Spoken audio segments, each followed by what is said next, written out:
আসসালামু আলাইকুম। কেমন আছেন আপনারা সবাই?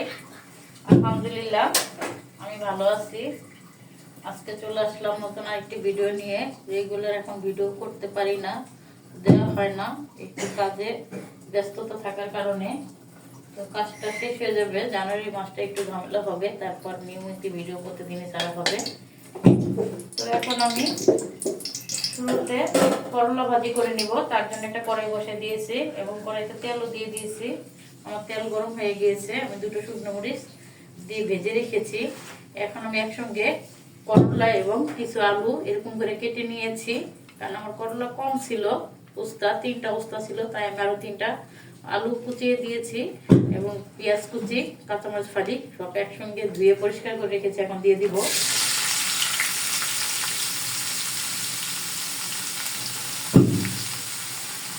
দিয়ে দিলাম পেঁয়াজ কুচি এবং কাঁচামরিচ ফালি, লবণী সবই একসঙ্গে দিয়ে দিয়েছি। আর এই সাইডে আমি একটা ফ্রাই প্যান বসিয়ে দিয়েছি।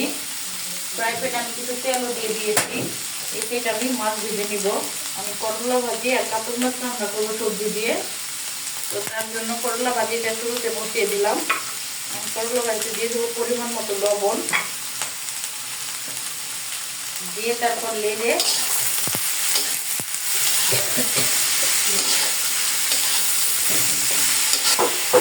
ঢাকনাটা ঢেকে দিলাম। আর এই সাইডে আমার তেল গরম হয়ে গিয়েছে যথেষ্ট পরিমাণ। এখন আমি মাছগুলো দিয়ে দেবো। এখানে আমি কাতল মাছ ধুয়ে হলুদ লবণ মেখে রেখেছি সুন্দর করে পরিষ্কার করে। এখন আমি মাছগুলো দিয়ে দিব ফ্রাই প্যানে। আমার ফ্রাই প্যানটা অতিরিক্ত গরম হয়ে গিয়েছে।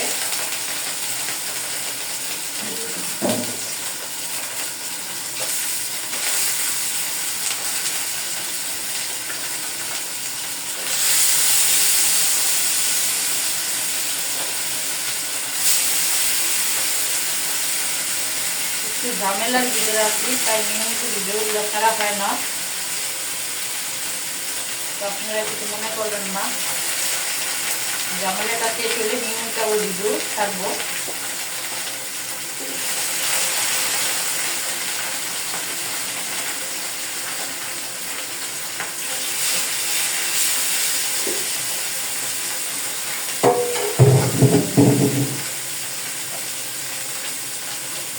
মাছগুলো এখন আমি ভেজে নিব।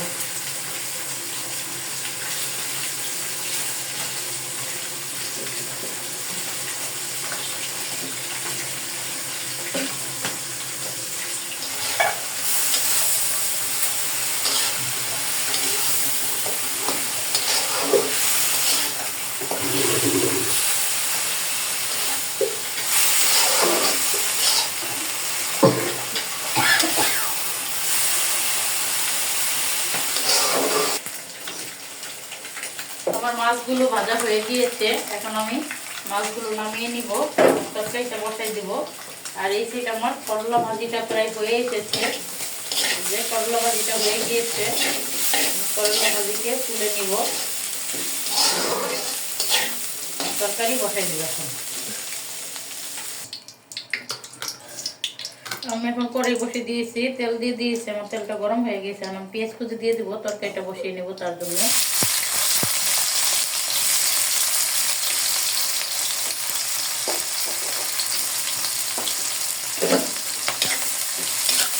পেঁয়াজটাকে আমি সুন্দর করে ভেজে নিব। এখন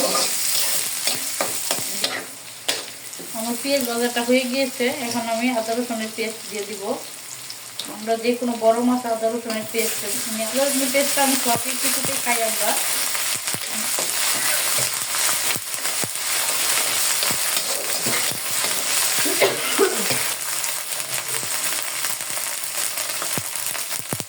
পরিমাণ মতো হলুদের গুঁড়ো,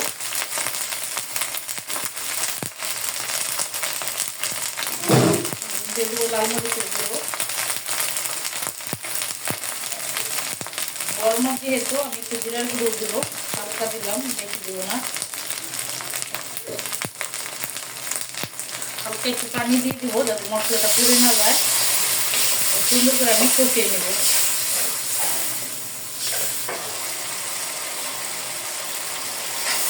মশলাটা কষিয়ে নিয়েছি। এখন আমি দিয়ে দিব সবজি, আলু, সিম, কপি। আমার এখানে সাইডে একটা গাছ লাগাইছি, সেই গাছের সিম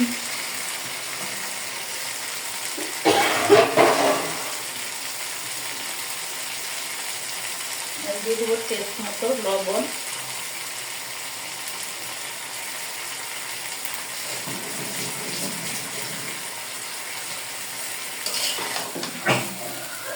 সুন্দর করে লেগে এখন আমি ঢাকনা দিয়ে ঢেকে দেবো সবজিটাকে ভালো করে কষিয়ে সিদ্ধ করে নেওয়ার জন্য।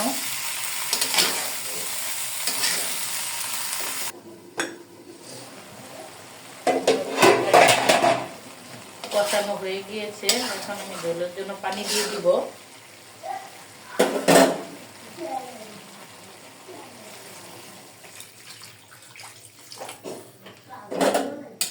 ঝোলের জন্য পানি দিয়ে দিলাম এখন আমি।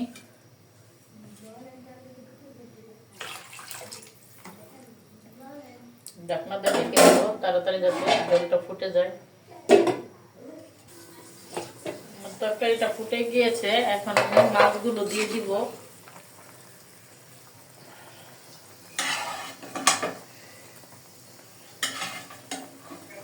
মাছগুলোকে আমি সুন্দর করে ভেজে নিয়েছি।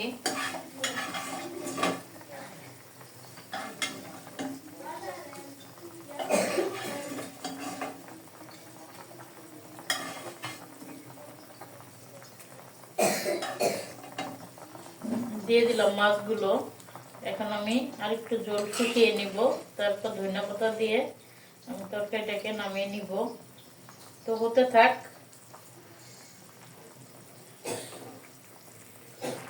তরকারিটা হয়ে গিয়েছে, এখন আমি ধনিয়া পাতা দিয়ে দিব। ধনিয়া পাতা দিয়ে নামিয়ে নিব। তরকারিটাকে আজকে আমি বেশি ঝোল রাখি নাই, এই যেরকম মাখা মাখা করে ফেলছি।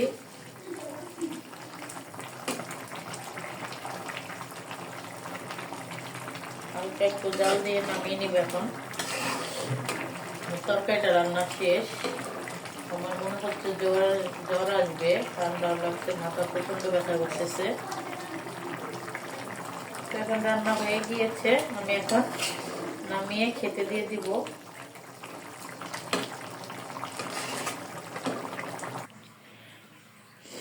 শেষ হয়ে গেছে তো আমাদের উস্তা ভাজি, আর হচ্ছে সবজি দিয়ে কাতল মাছ, ভাত।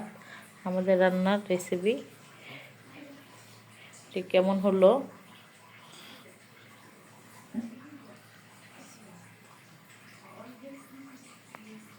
যদি ভালো লেগে থাকে আমাদের পাশে থাকবেন।